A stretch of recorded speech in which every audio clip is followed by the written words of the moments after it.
오늘 주신 주님 말씀은 구약성경 창세기 22장 1절부터 18절까지입니다.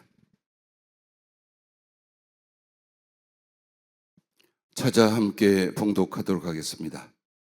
구약성경 창세기 22장 1절부터 18절까지입니다. 그 일 후에 하나님이 아브라함을 시험하시려고 그를 부르시되 아브라함아 하시니 그가 이르되 내가 여기 있나이다. 여호와께서 이르시되 네 아들 네 사랑하는 독자 이삭을 데리고 모리아 땅으로 가서 내가 네게 일러준 한 산 거기서 그를 번제로 드리라. 아브라함이 아침에 일찍 일어나 나귀의 안장을 지우고 두 종과 그의 아들 이삭을 데리고 번제에 쓸 나무를 쪼개어 가지고 떠나 하나님이 자기에게 일러주신 곳으로 가더니 제3일에 아브라함이 눈을 들어 그곳을 멀리 바라본지라. 이에 아브라함이 종들에게 이르되 너희는 나귀와 함께 여기서 기다리라.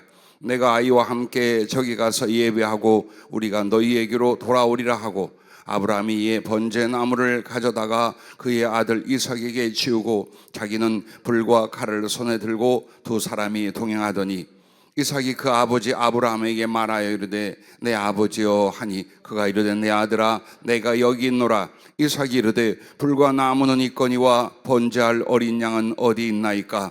아브라함이 이르되 내 아들아 번제할 어린 양은 하나님이 자기를 위하여 친히 준비하시리라 하고 두 사람이 함께 나아가서 하나님이 그에게 일러주신 곳에 이른지라. 이에 아브라함이 그곳에 제단을 쌓고 나무를 벌려놓고 그의 아들 이삭을 결박하여 제단 나무 위에 놓고 손을 내밀어 칼을 잡고 그 아들을 잡으려 하니 여호와의 사자가 하늘에서부터 그를 불러 이르시되 아브라함아 아브라함아 하시는지라. 아브라함이 이르되 내가 여기 있나이다 하매 사자가 이르시되 그 아이에게 내 손을 대지 말라. 그에게 아무 일도 하지 말라. 네가 네 아들 네 독자까지도 네게 아끼지 아니하였으니 내가 이제야 네가 하나님을 경외하는 줄을 아노라. 아브라함이 눈을 들어 살펴본즉 한 숫 양이 뒤에 있는데 뿔이 수풀에 걸려 있는지라. 아브라함이 가서 그 숫 양을 가져다가 아들을 대신하여 번제로 드렸더라. 아브라함이 그 땅 이름을 여호와 이레라 하였으므로 오늘날까지 사람들이 이르기를 여호와의 산에서 준비되리라 하더라. 여호와의 사자가 하늘에서부터 두 번째 아브라함을 불러 이르시되 여호와께서 이르시기를 내가 나를 가리켜 맹세하노니 네가 이같이 행하여 네 아들 네 독자도 아끼지 아니하였은즉 내가 네게 큰 복을 주고 네 씨가 크게 번성하여 하늘의 별과 같고 바닷가의 모래와 같게 하리니 네 씨가 그 대적의 성문을 차지하리라. 또 내 씨로 말미암아 천하 만민이 복을 받으리니 이는 네가 나의 말을 준행하였음이라 하셨다 하니라. 아멘.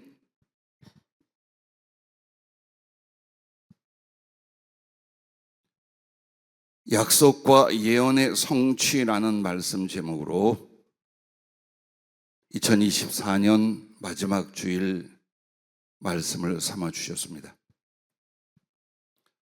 왜 하나님께서 아브라함을 향하여 창세기 12장 1절부터 4절에 보면 여호와께서 아브라함에게 이르시되 너는 너의 고향과 친척과 아버지의 집을 떠나 내가 네게 보여줄 땅으로 가라. 내가 너로 큰 민족을 이루고 네게 복을 주어 네 이름을 장대하게 하리니 너는 복이 될지라. 너를 축복하는 자에게는 내가 복을 내리고 너를 저주하는 자에게는 내가 저주하리니 땅의 모든 족속이 너로 말미암아 복을 얻을 것이라 하신지라. 이에 아브라함이 여호와의 말씀을 따라갔고 라고 하셨겠습니까? 예전 성경에는 너는 복의 근원이 될지라라고 했는데 좀 더 직역하여 너는 복이 될 것이라, 복 자체가 될 것이야 라고 말합니다. 왜 하나님은 그에게 이렇게 짐작치 못할 큰 은혜와 복을 약속하셨고 받고 누리고 증거하게 하셨을까요? 아마도 여러분은 아브라함 그가 받은 하나님의 은혜와 복을 모두 다 알 줄로 압니다. 또 한 해를 보내고 있습니다. 혹은 지금까지 우리는 왜 은혜와 복을 받지 못하는가? 어떻게 하여 은혜와 복을 받았는가? 이것을 생각하라 하셨습니다. 시간을 통하여 여러분이 가장 중요한 것은 그 시간 속에서 여러분은 하나님과의 관계, 그리고 은혜와 복을 어떻게 받았는지, 혹은 왜 받지 못했는지, 아니면 적게 받았는지, 그것을 셈하고 분별하시는 것입니다. 그리하여 한 해가 마무리되면 새 해가 시작이 됩니다. 그렇게 해마다 똑같이 반복하며 수많은 은혜, 넘치는 축복을 받고 좀 더 하나님께 큰 사랑과 영광을 돌릴 수 있는데, 우리가 여전히 제자리에 멈추거나 분별 없이 그 소중한 시간을 낭비하며 살아왔는지 모릅니다.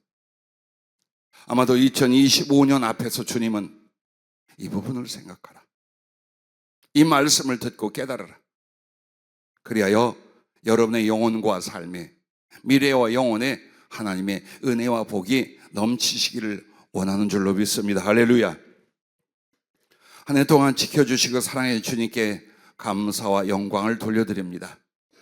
자, 우리의 삶에서 반드시 주시고 기필코 받아야 할 은혜의 7가지가 있습니다.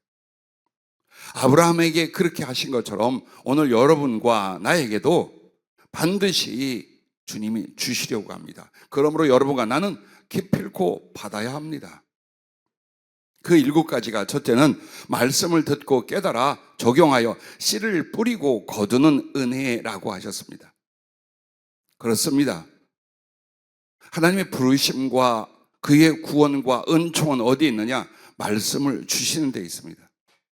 그래서 여러분, 예배를 모일 때 왜 말씀이 제일 긴 시간인가?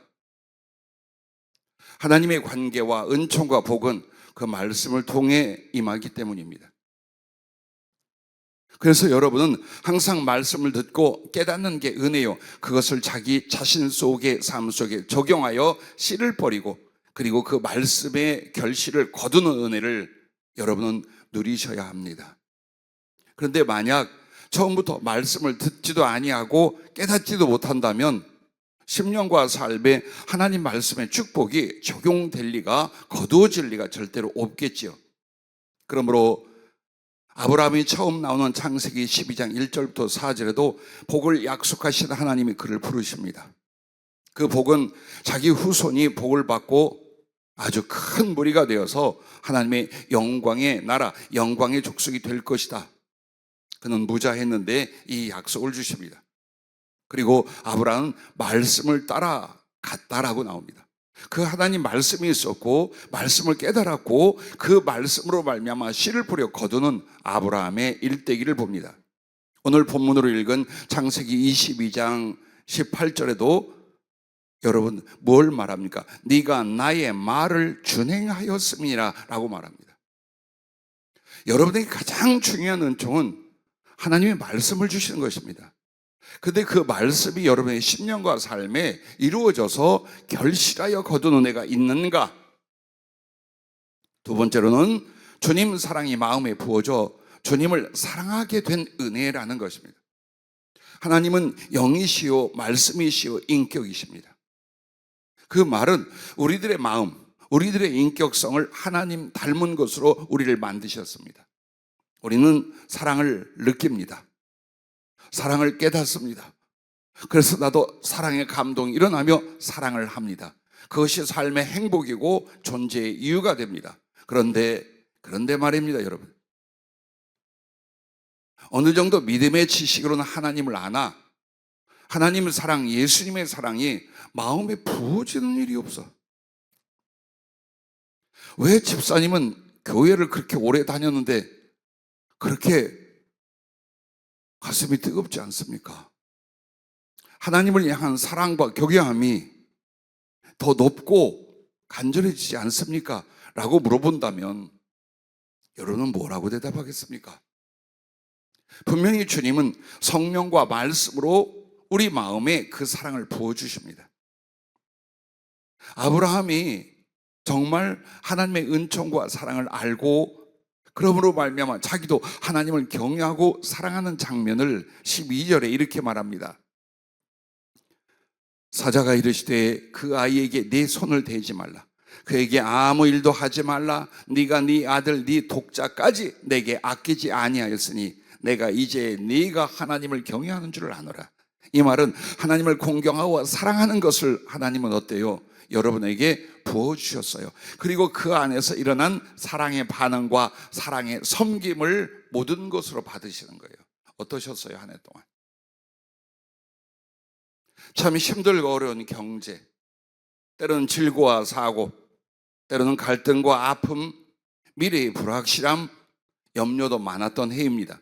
하지만 여러분 마음에 하나님의 사랑이 성령을 통하여 어떻게 부어지고 경험되었습니까? 그리고 그 사랑으로 말미암아 위로를 받으며 나의 인격과 삶을 하나님을 향한 사랑의 헌신으로 드리게 되었는지, 아니면 아무것도 없는지, 그걸 보십시오. 세 번째는 구하는 것과 약속하신 것, 즉 예언이 이루어지는 은혜입니다.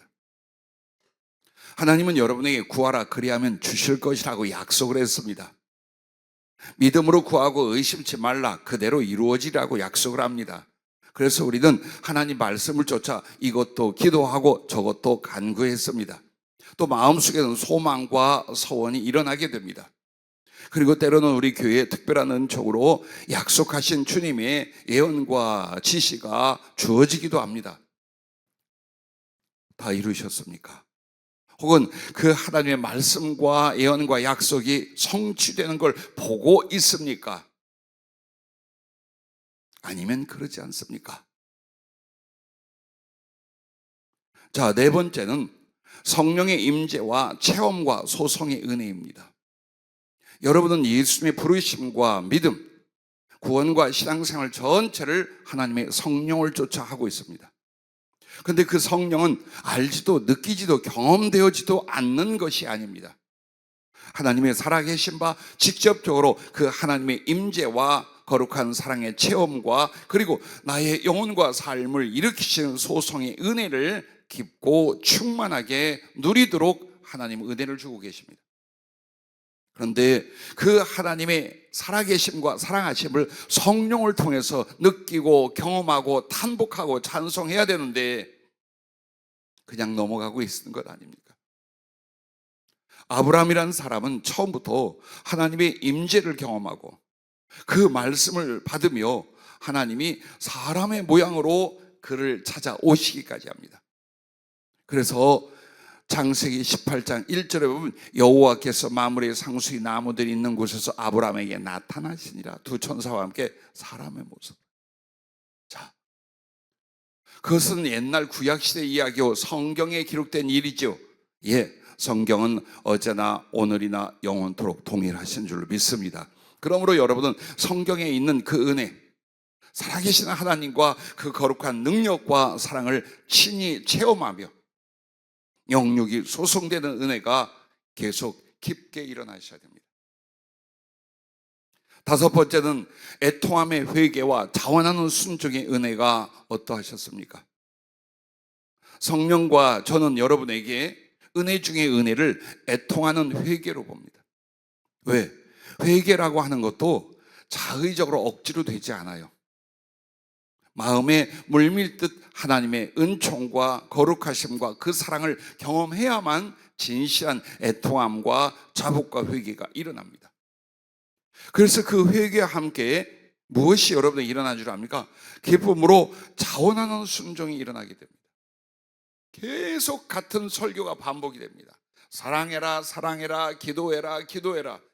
가끔 아니 목사님 설교할 것이 그것밖에 없습니까? 라는 생각이 들 수 있을 수도 있습니다. 왜 반복할까요? 움직이지 않기 때문입니다. 순종하지 않기 때문입니다. 은혜와 복을 주려는 하나님의 안타까움으로 제발 이 말씀이 가슴에 있고 이 말씀을 지켜 준행해 보아라. 그래야만 내가 너희에게 이런 은총을 주리라는 것입니다. 그런데 그 모든 은혜는 어디서 오는 줄 압니까? 잘못했거나 몰랐으면 회개를 통해서입니다. 하나님의 말씀과 약속을 받았으면 순종할 수 있는 은혜로 말미암습니다. 그러므로 여러분 안에 진정으로 회개와 자원하는 심령의 순종이 일어나고 있다면 복 중에 복이요 은혜 중에 은혜임을 믿으시기 바랍니다. 할렐루야. 모든 것을 누리고 모든 것을 부유하게 예비되었던 아브라함이 갈대 우르 그 고향을 하나님께서 그냥 떠나라고 했습니다. 단지 말씀만을 했습니다. 약속만을 했습니다. 그런데도 아브라함은 여호와의 말씀을 따라갔고 라는 그 말씀에는 순종으로 그의 존재가 시작이 됩니다. 그리고 오늘 본문 말씀에는 하나님께서 그에게 뭘 말합니까? 이제 최종적인 축복과 은혜를 주님이 결정하고 시작하려고 할 때예요. 그런데 그에게 말씀을 줍니다. 100세 얻은 독자 이삭, 내 생명보다 더 사랑하고 소중히 여기는 내 아들, 내 새끼, 내 삶의 전부, 그 이삭을 번제물로 바쳐라. 여러분이 아시고 번제란 잡아 죽이고 피를 받고 몸을 분해해서 불에다 태우는 거예요. 소나 양을 그렇게 바쳤어요. 그런데 사람을 그렇게 하는, 그것도 하나밖에 없는, 어쩌면 하나님의 약속과 축복의 그 씨가 될 이 이삭을 번제로 바쳐라 했습니다. 하나님은 무엇을 보시려 했습니까? 순종하는지 안 하는지. 오늘 여러분은 엄청나게 많은 하나님의 지시와 혹은 하나님을 향한 순종과 사랑을 실천한 기회를 1년 동안 받았을 것입니다. 어떻게 순종하셨습니까? 아니면 뺀질이처럼 그저 말씀은 말씀이고 나는 나다 하고 살아왔습니까? 은혜는 회개와 순종입니다. 자, 여섯 번째는 하나님의 보호와 인도하심의 은혜입니다. 아브라함이 참 고향을 떠나며 이 나라 저 나라 이 지역 저 지역을 거쳐서 하나님의 목적지까지 오고 거기에 자리를 잡을 때까지 대적이 많았습니다. 위험이 많았습니다. 시험도 많았습니다. 그러나 아브라함을 향하여 창세기 15장 1절에 이후에 여호와의 말씀이 환상 중에 아브라함에게 임하여 이르시되 아브라함아 두려워하지 말라. 나는 내 방패요 너의 지극히 큰 상급이니라 라고 말씀을 하십니다. 철저히 보호합니다. 인도하십니다. 어떠십니까? 여러분은 그것을 피부로 느끼며 영혼 속에 고이 깨달아 더 큰 믿음과 감사함으로 달려오셨습니까? 늘 걱정과 염려 속에 계셨습니까? 일곱 번째는 사람을 만나 위로하고 전도하며 사랑하게 하시는 은혜입니다. 이걸 모릅니다. 이걸 하나님의 백성들이 얼마나 큰 은혜와 복이란 걸 모릅니다. 여러분은 사람을 만났습니다. 수없이 많은 사람들을 1년 동안 만났거니와 평생에 만났습니다. 그런데 하나님의 은혜와 복은 이것이었습니다. 그들을 위로하고 그들을 사랑하고 그들에게 복음을 전할 수 있게 하신 것이 은혜였는데 우리는 나의 현실과 육신에 필요한 것만이 은혜라고 고집하면서 얼마나 많은 축복의 기회를, 얼마나 많은 사랑과 은총의 기회를 저버렸는가 돌아보십시오. 하지만 다행히도 몇몇 사람을 위로하고 사랑할 수 있었고 혹은 몇몇 사람을 주께로 인도하거나 교회로 인도하여 그들 인생에 하나님과 십자가를 만나게 했다면 여러분은 한 해 동안 받을 은혜를 받은 것이요, 그 은혜 속에 하실 일을 하신 것을 믿으시기 바랍니다. 할렐루야. 창세기 18장에 보면 아브라함이 사람의 모습으로 여호와 하나님이 내려오셨어요. 천사들도 사람의 모습으로. 그래서 멀리 보니 그들은 나그네였습니다. 늘 하던 대로 세 분을 간절히 간청하여 자기 집으로 초대하고 씻게 하고 쉬게 하고 그리고 모든 음식으로 대접을 하게 됩니다. 그런데 대접하다 보니까 그 나그네가 바로 여호와 하나님이 현현하여 오신 것이었어요. 그리고 그는 그 하나님께서 오셔서 그에게 주신 말씀 중에 조카 롯이 있는 소돔과 고모라 그 지역이 심판을 받게 되고 모두 다 죽을 것을 듣습니다. 간절히 간청하고 매달려 조카의 가족을 구원해 주시겠다는 약속을 받습니다. 즉 창세기 18장은 두 가지 아브라함의 일을 봅니다. 대접하고 섬기는 사랑, 영혼을 구원하는 일. 오늘 여러분에게도 매일 혹은 1년 혹은 일생에 진정 하나님의 은혜가 무엇입니까? 영혼들을 하나님의 뜻대로 사랑할 수 있었다면, 섬기고 도울 수 있었다면 그 자체가 은혜였던 거예요. 그리고 그 사랑은 약간의 위로나 도움이 아니라 천국을, 하나님의 나라와 생명을 함께 나누게 하여 복음을 전하고 영혼 구원을 위하여 수고했고 결실이 있었다면 복중의 복이라는 것을 잊지 마시길 바랍니다. 자, 이와 같이 넘치는 은혜, 풍성한 열매의 은혜들을 하나님은 반드시 주시고자 하는데 어떠셨습니까? 그렇다면 두 번째는 이것입니다. 나는 왜 은혜 받지 못하였는가? 나는 은혜를 받았다면 어떻게 받았는가? 오늘은 마지막 주일날 이것을 결코 잊지 말고 확인하고, 그리고 25년을 어떻게 살 것인가를 작정하신 뒤에야 귀가할 수 있기를 주의 이름으로 부탁합니다. 할렐루야. 나는 왜 은혜 받지 못해? 앞에 말한 7가지의 은혜, 그래, 맛을 본 것 같아. 그런데 풍성하고 넘치는 은혜의 연속이 없었어. 혹은 너무 힘들었고 너무 외로웠고 너무 아팠어. 왜 은혜를 못 받았을까요? 반드시 주시고자 하는 하나님께서 왜 우리가 못 받았을까요?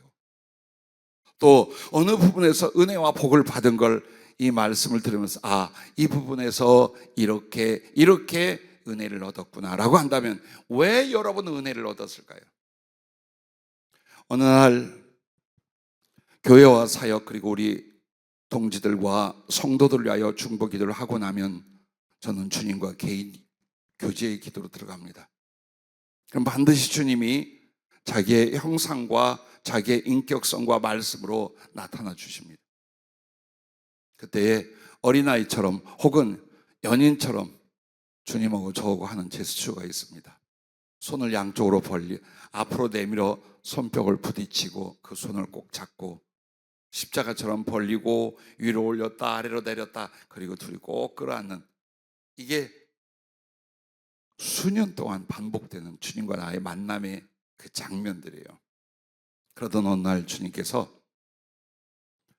내가 와서 너에게 나를 나타내며 내가 네 손 잡는 것을 네가 환상으로 보았을진데, 즉 몸은 감각하지 못할 것인데 내가 직접 네 손을 잡고 너를 포옹하는 것을 믿느냐 그러셔요.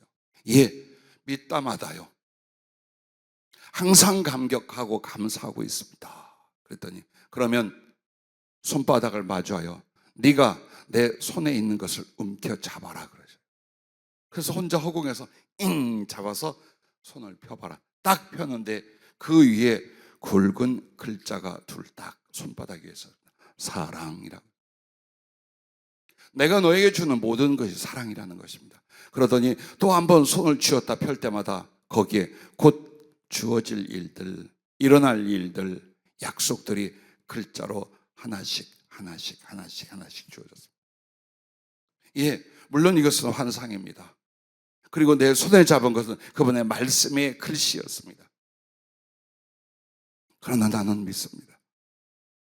분명히 주님께서 그 말씀하신 걸 보여준 것과 그리고 내게 약속하신 것들을 이루어 주실 것이라고 믿습니다.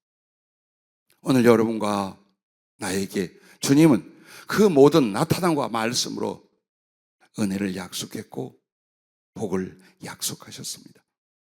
그러나 현실 속에서 받고 누리고 증거하지 못한다면 꼭 생각해. 나는 왜 그 은혜를 받지 못하는가? 도대체 나는 신앙생활과 교회 와서 예배 드리는데 이렇게도 가슴이 허전한가? 거기에 대해서 5가지로 대답을 하셨습니다. 첫째, 따라해 주시면 고맙겠습니다. 주님께 인색하지 않았는가?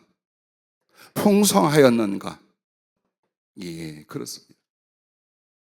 마태복음 7장 12절에 그러므로 무엇이든지 남에게 대접을 받고자 하는 대로 너희도 남을 대접하라. 이것이 율법이요 선지자니라라고 말합니다. 하나님께 대접을 받고자 했습니까? 하나님의 은혜와 복으로 말미암아 그의 은총을 받고자 했습니까?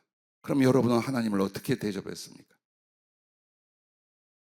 1년 동안 여러분은 예수 그리스도 나의 하나님을 사랑하고 공경하고 섬기고 대접하는 일에 있어서 풍성하셨나요? 아니면 아주 지극히 인색하고 내 가정, 내 사업, 내 삶 이러면서 살았는지요? 여러분은 복을 받고 은혜를 받으려면 복과 은혜의 씨를 심어야 합니다. 그것이 바로 하나님 섬기기입니다. 하나님을 섬기는 일을 마음에 두지 않거나 실행하지 않아요. 그러면 하늘에서 내릴 단비가 없습니다. 왜 하늘이 메마르고 갈라졌을까요? 왜 나의 은총과 삶의 길이, 그 땅이 메마르고 쩍쩍 갈라졌을까요? 여러분은 예수님 앞에, 아버지 하나님 앞에 무엇을 섬겨 심었습니까? 고린도후서 9장 6절에는 이렇게 말합니다. 이것이 곧 적게 심는 자는 적게 거두고 많이 심는 자는 많이 거둔다 하는 말이로다. 하나님은 즐겨내는 자를, 즉 기쁘게 섬기는 자를 사랑하시느니라 라고 말합니다.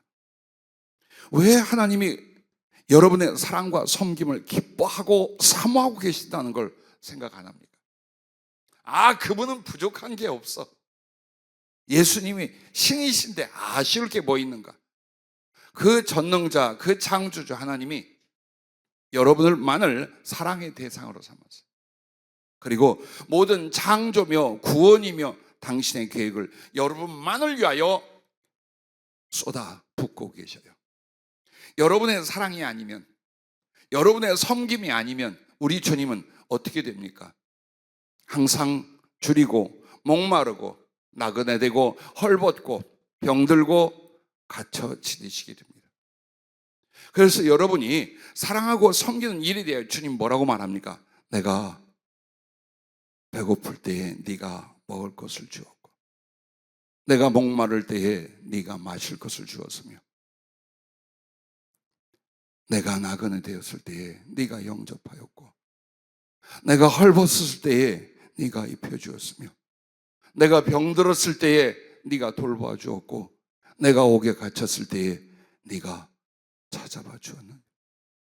그렇게 하셨습니까? 주님의 외로움을, 주님의 가난함을, 주님의 그리움을, 주님의 목마름에 대하여 여러분은 무엇을 하셨습니까? 1년 동안. 아니, 마음속에 나를 향하여 주님이 그러시다고 생각하며 아파한 적은 있으십니까? 그런데 우리는 그 하늘에서 만 가지 은혜와 복이 팡팡 쏟아지기를 기대합니다. 사람 사이에도 그런 인격은 존재할 수 없습니다. 여러분은 주님을 향한 사모함이 어떠셨습니까? 예배는 진실했습니까? 기도로 교제했습니까?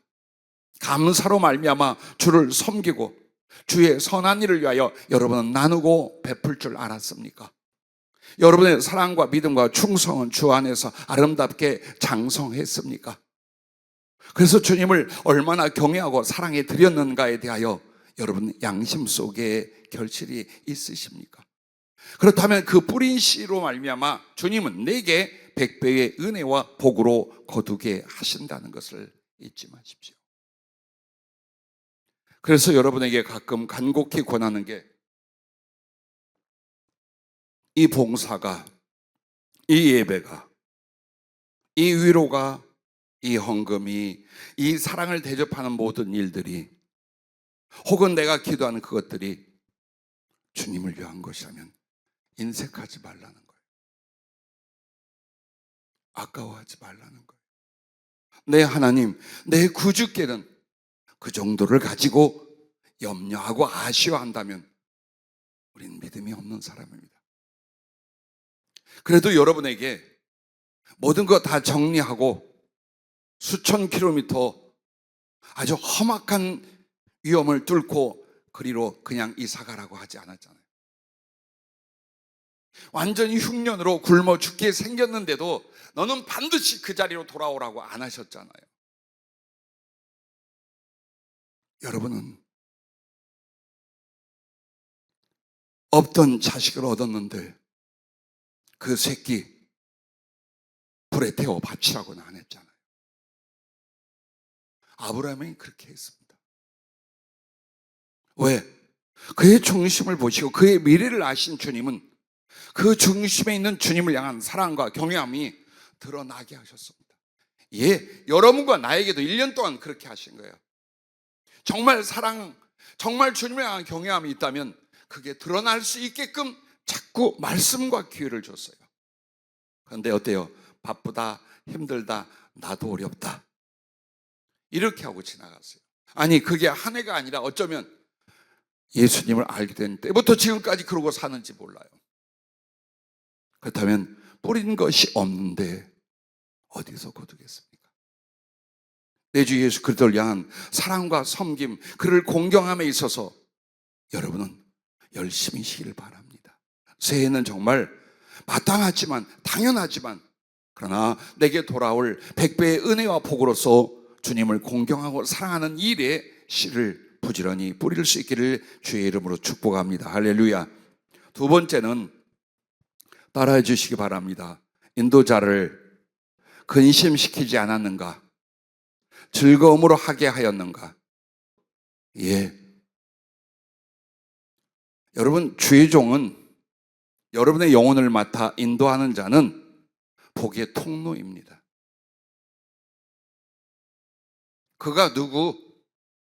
우리 목사님이 예, 다른 거 아닙니다. 하나님을 전달해 드리는, 그분의 말씀과 그분의 사랑과 그가 주실 은총과 복을 전달해 주는 통로 역할을 하는 것이 주의 종이요 세우신 여러분의 영혼의 인도자들입니다.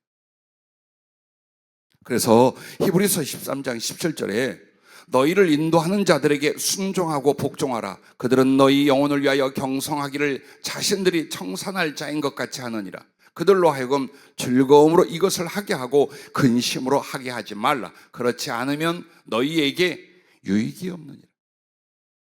왜 은혜와 복을 받지 못하는가에 또 하나는 주의 종에 대하여 혹은 여러분을 인도하는 지도자에 대하여 신뢰와 사랑이 없을 때입니다.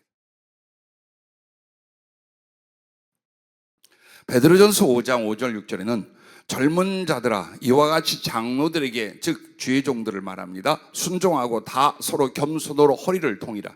하나님은 교만한 자를 대적하시되 겸손한 자들에게는 은혜를 주시느니라. 그러므로 하나님의 능하신 손 아래에서 겸손하라. 때가 되면 너희를 높이시리라 라고 말합니다.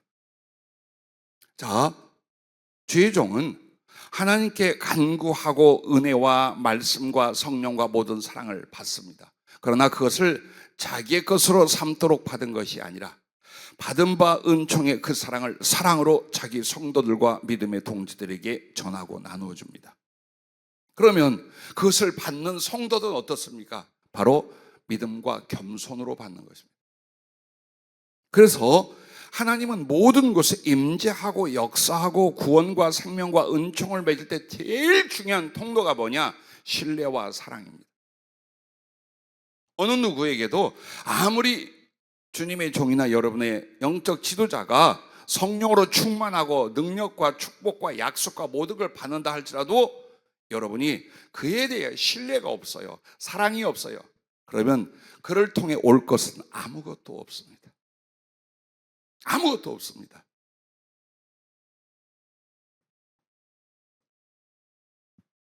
아브라함은 조카 롯이 잡혀가고 포로되었을 때 가서 찾아옵니다. 전쟁을 해서라도. 그리고 많은 것을 전리품으로 가지고 옵니다. 그때 살렘왕 멜기세덱이라는 이가 나와서 축복을 합니다. 뭐라고 하느냐? 떡과 포도주를 가지고 나왔으니 그는 지극히 높으신 하나님의 제사장이었더라라고 말합니다. 그리고 그를 위하여 축복과 약속의 말씀을 전합니다. 이에 아브라함이 어떻게 하냐? 전리품의 10분의 1을 멜기세덱에게 섬김으로 드리게 됩니다.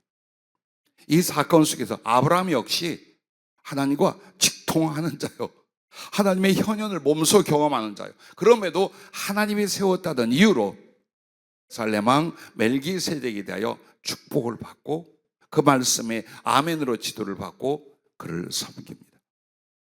오늘 여러분과 내가 주의 종보다 더 많은 능력을 갖고 있을 수 있어요. 지식과 정보를 가지고 있을 수 있어요. 혹은 물질과 힘을 가질 수도 있어요. 그러나 하나님이 세운 주의 종과 여러분의 영혼을 책임지는 인도자는 하나님의 대리로 모든 것을 받고 전하게 됩니다.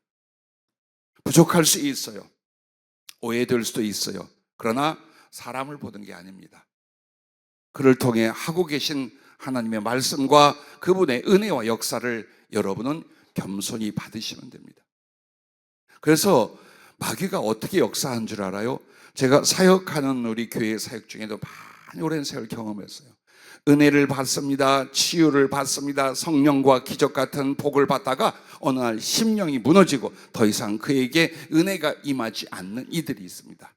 그리고 그들은 대부분 그저 말없이 떠나가게 됩니다. 그래서 무엇인가 살펴보면 이것이었습니다. 오직 하나, 주의 종에 대하여 부정적인 말을 듣거나 오해를 하여 주의 종에 대한 신뢰와 사랑을 잃어버리게 되자 심령의 영적 관계가 막히고 단절되어 어떤 은혜도 성령의 역사도 소멸되고 일어나지 않는 것이었습니다. 우리 성도님들이 무슨 잘못이 있겠습니까? 잘못 없어요. 그런데 중요한 건 하나님의 모든 은혜가 전달되는 통로를 손으로 틀어막고 은혜가 안 된다, 은혜가 안 된다 이러고 있는 거예요. 지금 여러분이 그렇다는 게 아니에요. 그래서 주변에서 많은 사람들이 모함하거나 질시하거나 악한 말을 하기에 아주 좋은 조건을 저희 교회가 그동안 당하면서 다 갖고 있어요. 그리고 그 대표가 저예요. 오랜 세월을 함께한 이들은 알 거예요. 인간적인 연약함도 있지만 우리 서로 주님을 향하여 얼마나 간절하며 얼마나 진실하려 하며 얼마나 성령과 그 말씀으로 살고 있는가를 오래되신 성도는 서로 알 거예요. 누가 와서 내 성도나 내 믿음의 동력자들을 흉을 보거나 모함을 했다고 합시다. 제가 방방 뛰겠습니까? 제가 조금이라도 그 사람을 안 좋게 여기겠습니까? 그 말하는 입을 틀어 막아버릴 것입니다. 그런데 때로는 영적 아버지도 같고 형제도 같은데 주의 종에 대하여 모함하거나 악한 말을 할 때 잘도 듣는 이들이 있습니다. 그리고 시험에 들어서 아무것도 안 되는 거예요. 예배도 은혜가 안 돼, 기도에도 나오고 싶지 않아, 어떤 영적 지도도 받질 않아. 왜 그런가를 보십시오. 왜 그런가를 보십시오. 나는 우리 교회에 부어주신 비교할 수 없는 하나님의 진리의 지혜와 말씀과 거룩한 비전들과 성령의 나타남과 주님의 사랑을 나는 감사하며 또한 자랑할 수 있습니다. 그러면 그 모든 것들이 다 내 성도들, 우리 믿음의 사람들의 것입니다. 주신 모든 신령한 지혜나 주님의 사랑과 은사도 마찬가지입니다. 내가 어느 날 떠나간다면 동일한 은혜와 은사로 또 누군가를 주님이 세우시겠지만 그렇게 흔할까? 그렇게 자주 있을까? 그래서 내 믿음의 동력자들 혹은 제자들, 우리 성도들에게 그 모든 지혜와 은혜가 7배로 전이 되기를 기도합니다. 부디 그렇게 되기를 바랍니다.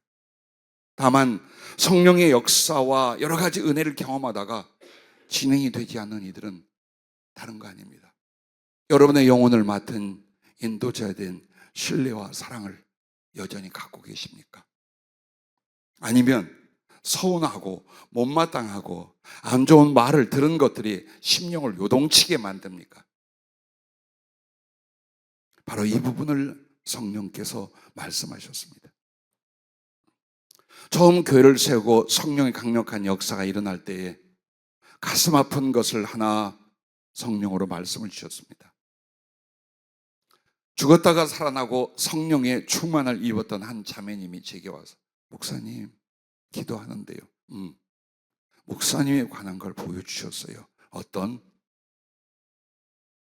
배고프고 목마른 자들을 위하여 아주 넘치고 풍성한 과일이 맺힌 큰 나무가 있는데, 잘 익은 과일이 가득한데 그것을 먹으려고 사람들이 왔다가 몇몇은 그 주변에 누가 쓰레기를 버려놓은 걸 보더니 이 나무가, 이 열매가 더러워하고 배가 고프고 목마라도 그냥 가더라는 거예요. 그러나 어떤 이들은 누가 버려놓은 쓰레기와 무슨 상관이냐고 그걸 넘어서 그 나무에서 과일을 따서 먹고 배불러 돌아가더라는 거예요. 예, 평생에 그래요. 그러나 절대로 잃지 않고 싶은 것은 내가 사랑하는 자들입니다. 내가 주어진 시간과 만남 속에서 사랑했던 믿음의 형제들, 믿음의 동지들, 그리고 내 사랑하는 후배와 자녀들. 주께서 주시고자 하는 것과 이루시고자 하는 것이 부족한 저를 통해 선포되고 진행되어 왔습니다. 여러분과 나 사이에 신뢰와 사랑을 무엇이 막습니까? 어떤 것이 그것을 무너뜨린가를 보십시오. 나는 혀를 깨물며 오늘까지 왔습니다. 어떤 아픔이나 어떤 불순종이나 어떤 이기심이나 모든 약점과 단점과 허물이 내 교회 가족들에게 보인다 할지라도 서운해하거나 싫어하거나 정죄하지 않기로요. 그렇게 되면 통로가 막힙니다. 제 마음속에 누군가에 대하여 그따위밖에 할 수 없어. 죽었다가 살려놨더니 아직도 그렇게밖에는 믿음 생활 못해. 이런 마음을 품잖아요. 성령의 역사가 딱 막힙니다. 말씀도 기도도 예배 인도도 할 수가 없게 됩니다. 그래서 항상 느끼는 게 나라는 존재가 중요한 게 아니라 나는 주께서 전달하려는 통로일 뿐이다. 그 통로가 어떤 상황에도 막히지 않게 하자. 근데 막히지 않게 하는 게 전달받을 내 믿음의 동지들과 우리 성도들을 향한 신뢰와 사랑이에요. 내가 내 성도들을 믿고 내 동지들을 믿고 사랑하지 않으면 나로부터 나갈 것이 아무것도 없어요. 반면 믿음의 가족들도 마찬가지입니다. 최소한 주님을 사랑하고 자기를 사랑한다는 것에 대한 믿음과 신뢰를 갖고 우리 안에 진리가, 우리 안에 성령이, 우리 안에 거룩한 비전의 역사가 주어지고 전달되고 누릴 수 있기를 주의 이름으로 축복합니다. 에베소 4장 30절에도 그렇게 말합니다. 하나님의 성령을 근심하게 하지 말라. 그 안에서 너희가 구원의 날까지 인치심을 받았느니라. 예, 그렇습니다. 진정한 우리의 지도자, 인도자는 우리 안에 계시는 성령님인데 그 성령께 대해서도 근심하게 하지 말라 라고 말합니다. 오늘 우리 사이에 있는 신뢰와 사랑으로 주님께서 당신을 나타내고 주시고 그 뜻을 이루시는 줄로 믿습니다.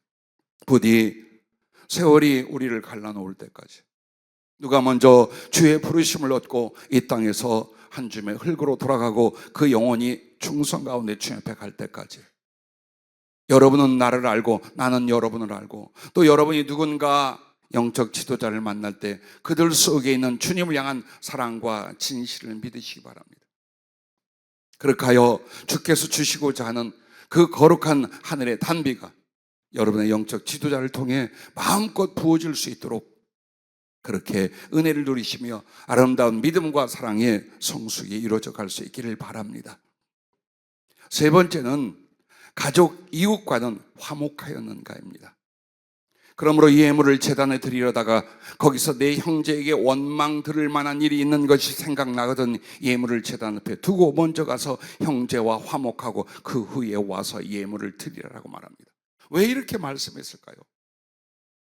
예전에 우리는 이런 간증들을 많이 듣습니다. 누군가 믿음의 가정 안에 자라난 형제 자매들이 신앙생활 안 하다가 나중에 어려움을 겪고 교회를 나오게 됩니다. 그런데 하는 말이 부모님이 너무나 인색했다, 너무나 냉정했다, 믿음의 가족 중에 누군가가 덕이 되지 않았다, 정말 마음속에서 아팠더라, 이런 것들을 인하여 신앙생활을 연결하지 못한 것을 고백하는 거 많이 들었죠. 제가 저희 외사촌 형님들을 전도할 때도 그중에 이런 얘기를 해요. 네 아무개 외숙모 꽤 오래 다닌 집사 부부예요. 그 외숙모 때문에 절대 교회 안 나가기로, 예수 안 믿기로 작정했다. 지나가는 시절 이런 일들이 너무나 억울하고 불쾌하고 악하게 여길 이런 것들을 내가 보았는데, 그들이 믿는 예수, 그들이 믿는 교회 나갈 것을 내가 마음에 두었겠느냐. 그렇답니다. 하나님의 영광과 하나님의 거룩한 사역을 막는 것은 믿음의 사람들이 서로 화목하지 못한 어떤 부정적인 이유들 때문입니다. 하나님이 예배조차도 가서 화목을 이루고 와서 예배를 드리기 전 그 예배와 드리는 예물을 받지 않는다고 하는 이유가 무엇이겠습니까? 하나님을 배우며 복을 받기 위해서 걸림돌을 제거했어야 합니다. 사람에게 함부로 하지 마십시오. 가족뿐만 아니라 교회 안에서 믿음의 형제들과 나아가 여러분의 사생활 가운데 만난 사람들에게 함부로 하지 마십시오. 모질게 하지 마십시오. 악하게 굴지 마십시오. 차라리 손해를 볼전정 손해를 끼치지 마십시오. 그들의 원성이, 그들의 슬픔이 하나님 앞에 상달됩니다. 그러나 여러분이 정말 진실하고 사랑하고 하나님의 영광과 형상답게 그렇게 영혼들을 돕고 관계를 맺을 때 여러분을 인한 칭찬이 하나님께 영광으로 하나님께 또한 전달이 됩니다. 왜 하나님께서 은혜를 보류하거나 축복하여 들어 쓰실 일을 보류하신 줄 압니까? 걸림돌이 있다. 그런데 화목하지 않아. 서로 사랑하지 않아. 그런데 은혜는 물줄기 같이 임할 것이다. 아니요, 그렇게 안 하십니다. 사람들과 사랑으로 화평하지 않은 것은 하나님의 뜻을 저버리는 거치는 돌이랍니다. 혹시라도 여러분 돌아보십시오. 사람들과 어떻게 지내셨습니까? 늘 화목하고 평안하고 위로하고 사랑하고 용납하고 배려하셨습니까? 아니면 그러거나 말거나 내 기분이 좋지 않아, 내 자존심이 상했어, 내 기준에 저 인간은 맞지 않아, 이런 따위의 생각과 관계성을 가지고 신앙생활이라고 하고 계셨습니까? 이제 바뀌어요. 하나님은 전 인격적이고 전 모든 삶에서 그분의 사랑과 진리가 여러분을 통해 이루어지기를 원하십니다. 어느 한 부분이 아니에요. 그런데 늘 우리가 사랑하고 살아갈 그 사람들과의 관계에서 화목하고 사랑을 이루는 것이 은혜와 축복의 길이라는 것, 막힘없이 쏟아지는 은혜의 단비라는 것을 잊지 마시기 바랍니다. 오늘 주인공처럼 말씀을 드리고 있는 이 아브라함, 자식이 없었어요. 그 안에 사라, 자식이 없었어요. 그래서 자기 종 하갈을 첩으로 줍니다. 생각해보니 괜찮겠어요. 아내가 직접 허락하여 젊은 애굽에서 얻어온 여종을 그래 여인으로 받아들여요. 자식도 낳고 또 뭐 사랑도 하고 좋겠지요. 아브라함 허락했습니다. 그런데 여러분, 문제는 이 하갈이 아브라함의 사랑을 집중하여 받게 되자 아나무인이었어요. 그래서 사라가 고통받고 괴로워하고 아브라함에게 내쫓으라고 매일같이 닥달을 하고 그 평화로웠던 가정에 갈등과 다툼이 일어나기 시작했습니다. 결국 하갈은 도망쳐야 했습니다. 그러나 하나님의 사자가 다시 들어가 복종하라고 들어왔고, 그리고 그에게 아들 이스마엘을 낳게 됩니다. 그 뒤에 아브라함을 통해 사라가 이삭을 낳습니다. 근데 이스마엘이 이삭을 희롱하고 함부로 대합니다. 또다시 갈등이 일어나고 다툼이 일어나고 결국 내어쫓아 그 혈육지친을 쫓아내버리게 됩니다. 다툼과 갈등이 계속됩니다. 자, 이 과정 속에 주님은 하나님의 약속과 계획을 아브라함 가정 안에 이루시지 않아요. 아들 하나 얻은 것으로 그만이고 고통과 괴로움이 말할 수 없이 일어납니다. 그런데 여러분, 그렇게 해서 아브라함과 사라, 하갈 사이에 이스마엘, 이삭, 그 후손은 지금까지 원수가 되어 싸우고 있습니다. 수천 년 동안. 그들이 바로 이스라엘과 아랍입니다. 그때 그렇게 하지 않았다. 그때 화목했더라면 지금 지구 전쟁의 절반은 없을 것이요, 지구의 3분의 2는 화평과 사랑을 나누고 있을 것입니다. 그러므로 하나님께서 이 화평, 화목에 대하여 얼마나 중요하게 여기시는지, 하나님을 평강의 하나님이라 하늘나라를 평안의 성이라고 말합니다. 부디 여러분 다시 한번 돌아보시면서 내 가족과 교회의 믿음의 형제들과 나아가 여러분의 만남 속에서 좋은 사람이 되십시오. 친절한 사람이 되십시오. 여러분을 그들이 추억하며 그리워할 사람이 되십시오. 그 사랑과 화목을 통하여 하나님의 은혜는 바람처럼, 햇볕처럼 여러분에게 임할 줄로 믿습니다. 네 번째입니다. 이거 따라해 주시기 바랍니다. 약속과 서원을 지켰는가. 할렐루야. 자, 일생 그렇게 했고, 그리고 24년 한 해에도 하나님을 향하여 여러분이 약속한 게 있습니까? 기도하면서 고백한 게 있습니까?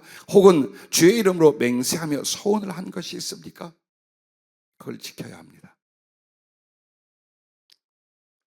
마음이 바뀌는 사람들 봤어요. 은혜를 받고 무언가 잘 될 때는 내가 주님 앞에 이렇게 하겠습니다, 주님 앞에 이런 일을 하겠습니다, 그러므로 하나님이 나를 축복하셨고 내가 그걸 보았습니다, 그래서 이렇게 하겠습니다. 그러다 조금만 힘들고 어렵잖아요. 내가 언제 그런 소원을 하고 그렇게 하나님을 향하여 사랑하겠다 혹은 그렇게 살겠다 한 적이 있는가라고 할 만큼 가슴이 식거나 심령의 변질이 일어나는 교인들을 수도 없이 봅니다. 안 돼요. 사람하고도 그렇게 살면 안 돼요.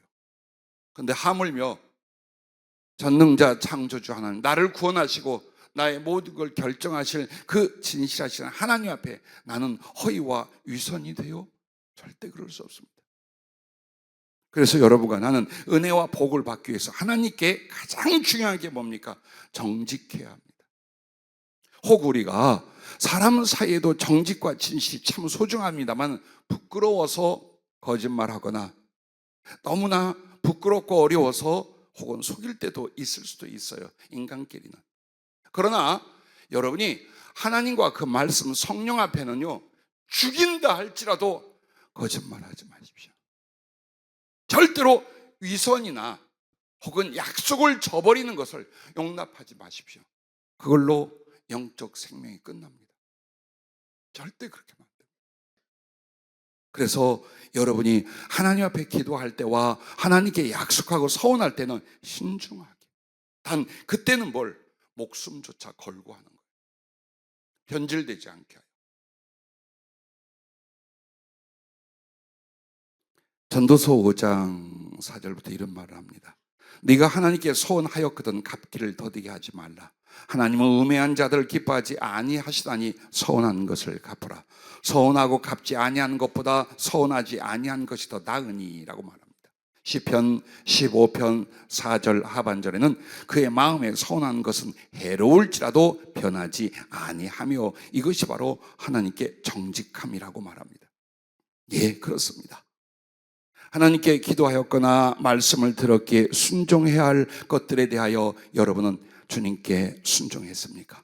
하나님께 드리겠다는 것이나 이루겠다는 서원을 이루었습니까? 혹은 그것을 성취하기 위해서 작은 충성이라도 진실하게 행하고 계십니까? 아브라함은 먼저 하나님의 모든 말씀과 자기가 서원하는 것을 다 순종합니다. 예, 다 갚습니다. 여러분과 나에게 그것이 중요합니다. 하나님, 내가 이렇게 살게요. 혹은 이렇게 충성할게요. 내가 이렇게 기도 생활할게요. 이렇게 복음을 전할게요. 라고 했습니까? 지키는 거예요. 지키는 거예요. 그게 손해로 내게 온다 할지라도 하나님께 대하여 약속한 것이에요. 하나님께 소원하고 기도한 것이에요. 그 부분이 아직 하나님께 가품이 되지 않거나 순종의 진행이 일어나지 않는다면 은혜와 복은 멈춥니다. 그리고 연단이 오게 됩니다. 1년을 돌아보십시오. 행여 내가 하나님 앞에 어떻게 하겠다, 무엇을 하겠다고 기도하거나 약속하거나 소원한 것이다면 여러분 지키십시오. 그리고 그것은 길게 일생을 가는 것이나 어느 기간 동안 하는 것이라면 작은 충성이지만 진실하게 실천해 가십시오.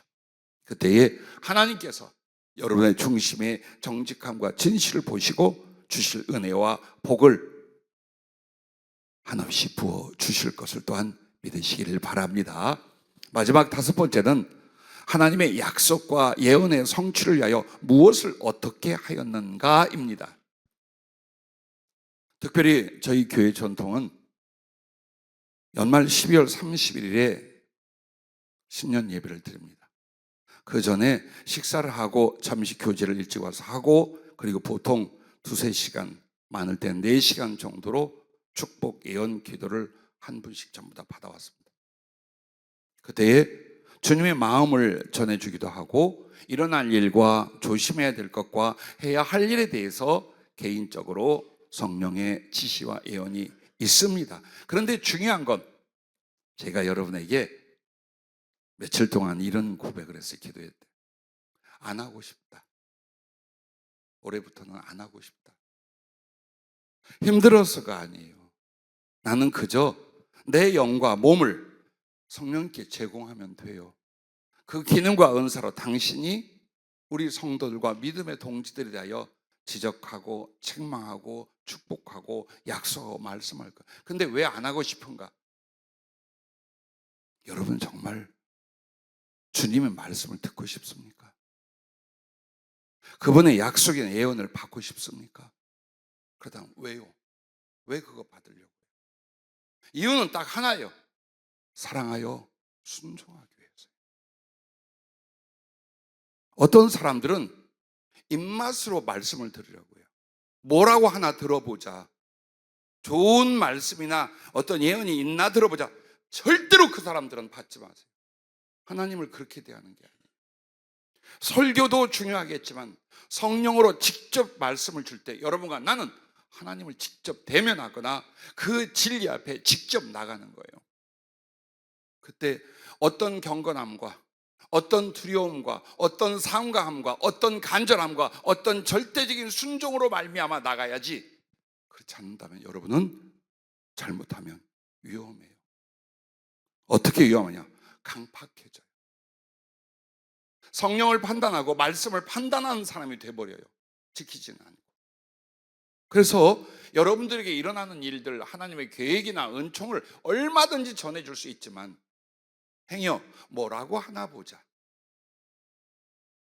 뭔가 좀 좋은 일이 있다고 하나 보자, 이런 심령 상태라면 안 받아야 돼요. 이후에도 그래요.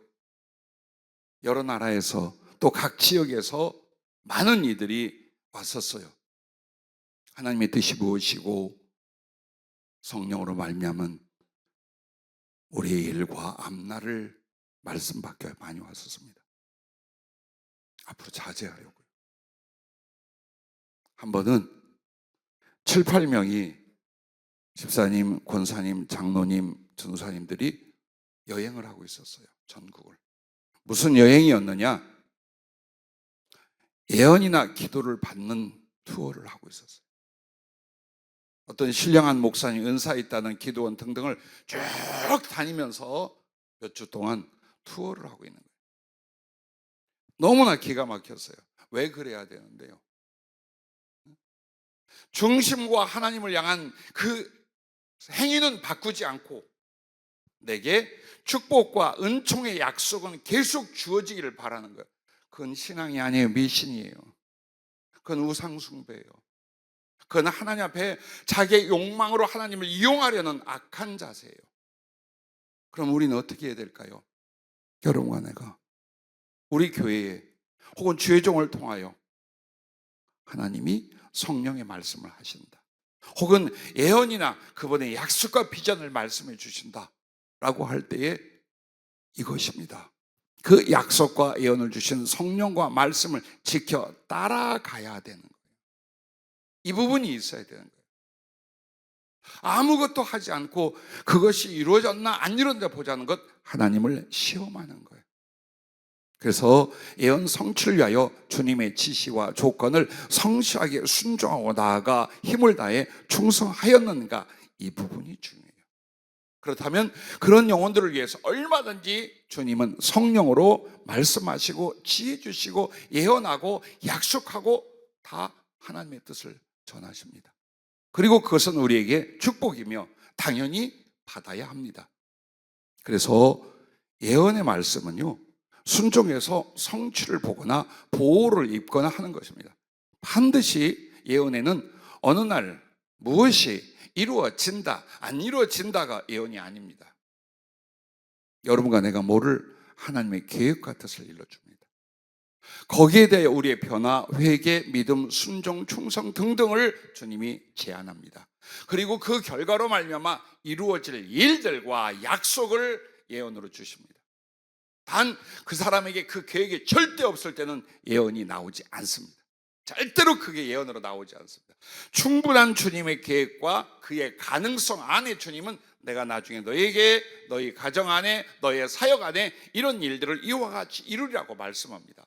그러나 그게 시간이 지나 무턱대고 덜컥되는 게 아니에요.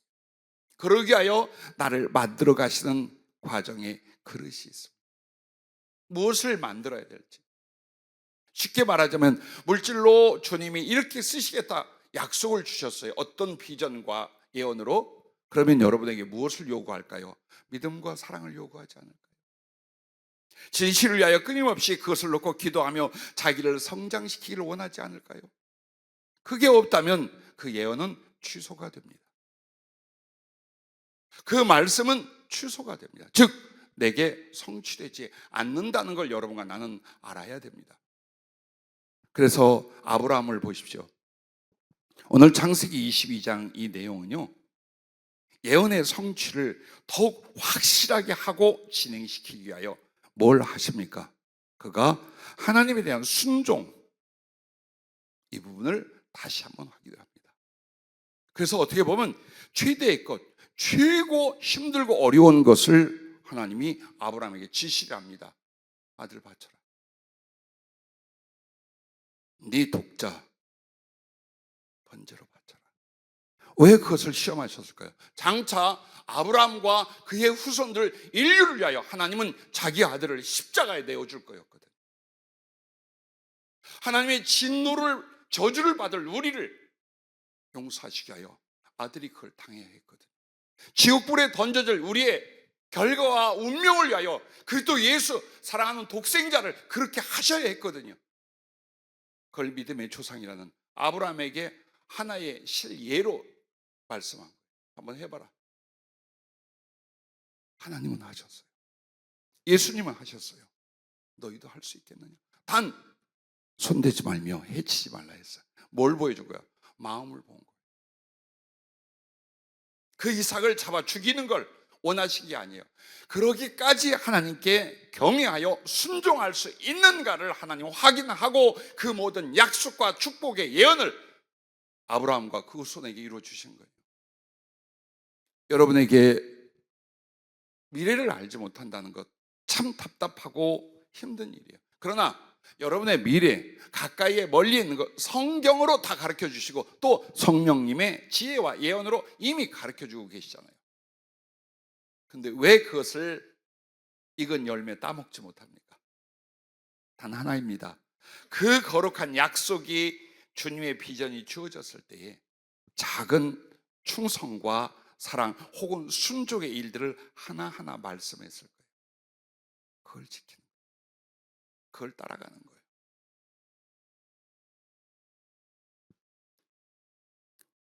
요셉이란 사람도 17세의 꿈으로 장차 가족과 혹은 지역 전체, 이 나라 저 나라에 그들을 살려내는 지도자가 될 것을 예언을 받습니다. 그러나 17세에서 그가 그것이 시작되고 그 예언의 성취가 시작되는 게 30이었습니다. 13년 동안 그에게는 말할 수 없는 외로움, 배반, 갈등, 죽음의 위협과 모함 등등으로 말미암아 주님이 그를 순종과 그리고 성숙한 신앙 인격으로 훈련을 시킵니다. 여러분이 약속을 받았습니까? 예언과 비전을 하나님께 성령으로 받았습니까? 그렇다면 시작이야. 무엇이 시작이냐? 그것을 이룰 만한 심령과 믿음과 그릇으로 여러분을 만들겠다는 거예요. 훈련하겠다는 거예요. 이것을 모르는 사람들은 그 예언이, 그 약속이 그냥 조금 있으면 되나 보다. 근데 왜 빨리 안 돼? 누구네를 보니까 옛날부터 약속을 주님 주시고 예언을 주더만 왜 그게 안 될까? 왜 빨리 안 될까? 되면 뭐하게? 남의 일에 자기가 뭐 할 건데? 남이 되고 안 되고 자기가 뭐 할 건데 그걸 보고 있어. 그러지 말고 자신에게 주신 성령의 지시와 예언이 무언가를 기억하십시오. 그리고 그것을 이루게 하여 나에게 몇 가지로 주님은 버릴 것과 이룰 것을 말씀했는가를 기억하십시오. 이 부분이에요. 이 작은 순종과 충성으로 그 말씀의 성취를 위하여 내가 따라간다면 100% 하나님은, 아니요 200%로 하나님은 그 예언과 약속을 이루어 주신다는 것을 잊지 마시길 바랍니다.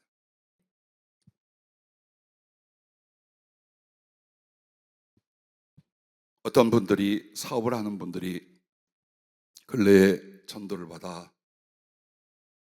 교회에 왔습니다. 그리고 그분들은 성령의 지시, 예언 등으로 말할 수 없는 기적과 표적을 수없이 봤습니다. 그리고 너무나 기뻤습니다. 그래서 주의 종과 우리 교회와 주님이 주신 비전을 위하여 목숨을 바쳐 충성하겠노라고 서원하고 다짐했습니다. 그런데 여러 가지 자기 마음속에 이런 사람 저런 사람들의 말을 들으며 오해가 일어났나 봐요. 그 모든 것들을 하루아침에 엎어버렸습니다.